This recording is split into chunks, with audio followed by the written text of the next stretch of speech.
Ayan mga boss, at good morning, good morning. Welcome back ulit sa ating YouTube channel. And then sa ating Facebook page, J. Oragon. I-update na ulit natin itong project natin ng Block 27, ng corner lot na 3 room. Ayan, pinacheck na natin yung mga dapat retouch dahil turnover na yan ngayong week. And then paka-clear na natin yan, yung area nyan, yung mga basura, lahat ng kalat. Kaya-clear na natin yan ngayong week. And then check natin kung alin yung dapat retouch o retirin pang iba habang hindi pa natin na-turnover yung unit. Yan ang kailangan natin bago i-turnover, check lahat. Then pag okay na, yung client naman na mag-check niyan kung mayroon pa bang ibang re-retouch o ibang ayusin bago i-turnover natin para walang problem. And then mayroon po nga warranty yan mga boss. Basta message nyo lang ako kung halimbawa may problem mga unit na nagawa namin. At nandito lang naman ako sa Limobrosa. Paikot-ikot lang naman. At babagsakan natin ang tropa. Okay, tara samahan nyo ako at check na natin ang unit. Let's go.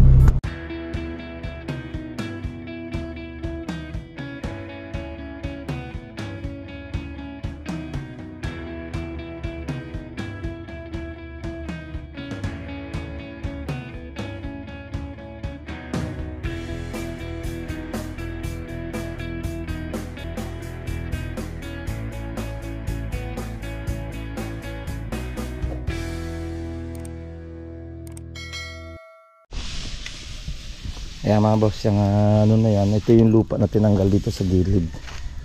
Ayan, at papalinis natin yan, yung mga damo, ang ibang kalat bago natin na turn over unit.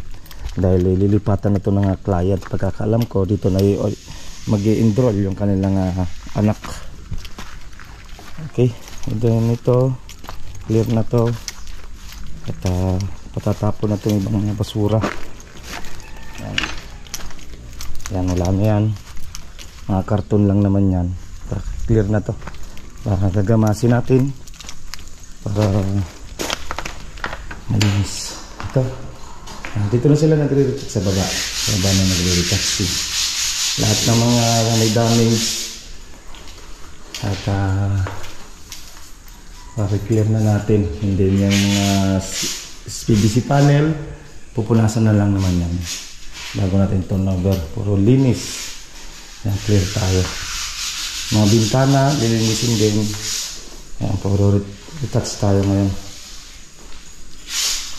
Yung sa CR, yan, lilinisin din natin yan. Yung CR na yung dating CR.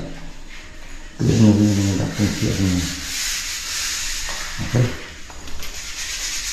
Yan, ceiling fan lang naman. Puro clear na tayo ngayon. Touching tayo lahat. Ito naman sa second floor, same din naman din. At kukulayan na rin natin ito bago natin makulayan. Tapusin muna natin ito na kailangan matapos. Yan, primer na siya. Ibilihan natin ang ano yan. Okay naman yung baby roller na yan. Okay lang. Okay naman, basta wala limol-limol. Okay na, linis naman. Primer muna natin mga gray.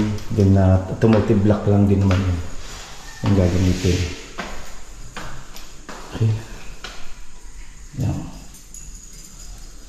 Puro clear na tayo. Then dito, okay na to. Lilinisin na lang yung flooring na lang naman.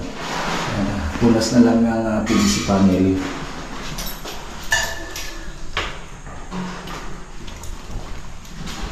Dito, same din, ganun din. Okay na to. Finish na tayo dito sa isang room. Kumbaga, ano na lang naman yan. Yung punas na lang ng mga bintana. Ito na dito.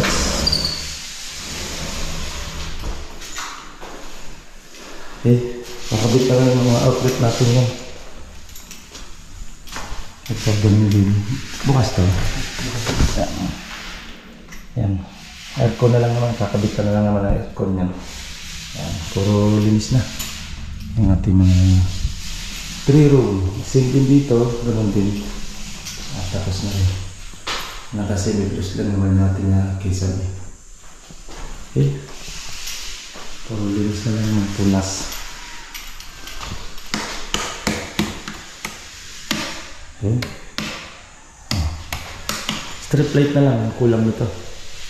Hindi pa nakabili ng strip light na. Strip light na lang. 2, 4, 4, 5, 6, 7, 15 liter ang kailangan ng strip light.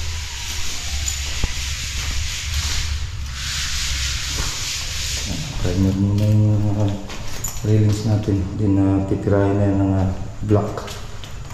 Automotive block.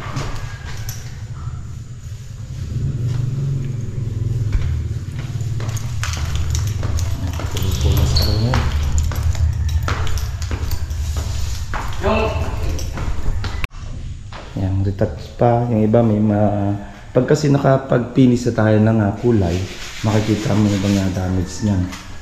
Yan, mga damage na. Yan, kita yung iba. Mamasilyan ulit yan.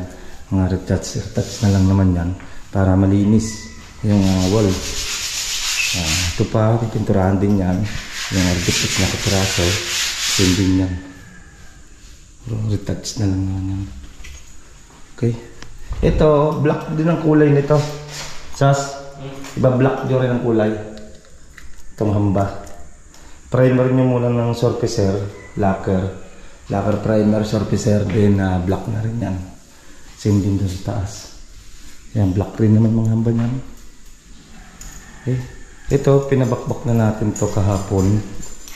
Dahil ito yung sa bar counter dati dito na nakausli ang layo ng wall. Kita naman sa tiles eh. No-choose na tayo dahil yung wall na yan ng unit. Kumbaga ito na lang binakbak natin dahil malaki. Yan, malaking ito eh. At least okay na yung konting diferensya. Gawa ng medyo mahabol-habol na. Ito nag-growth na rin naman to. Okay na rin naman. Yan. So, tayo ngayon, clear yung kalat na yan. Tapon na yan. Tapon na natin yung lahat ng basura. Okay. Na. Yan mga boss, yan ang ating update dito sa Block 27 ng corner lot at 3 room. Retouching na lang tayo lahat ng mga wall. Yan, puro retouch na lang naman. Na-update ko na lang kayo pag ito na over na natin itong unit. Kung puro clear din tayo sa labas, ayusin pa natin yan. Okay. Yan, update ko na lang ulit kayo sa ibang project natin ng Limobro sa phase 3. Mga Linnea rin at yung iba Jasmine. Kaya dito na lang, ingat-ingat tayo. Bye-bye. Ito pong J. Uragon Vlog, napakaganda po ng channel na ito, no? Tungkol po ito sa construction. Actual construction po ang channel na ito, no? Pag pinanood nyo po ito, panalo po kayo sa channel na ito. Napakaganda po ng mga video niya. Lalo na pong magaganda, no, yung mga iba't ibang design niya. Kakaiba po yung mga iba't ibang design niya sa mga kisame. Subukan nyo pong panoorin J. Uragon Vlog na ito. Matutuwa po kayo pag pinanood nyo po yung mga video niya. Maraming salamat po.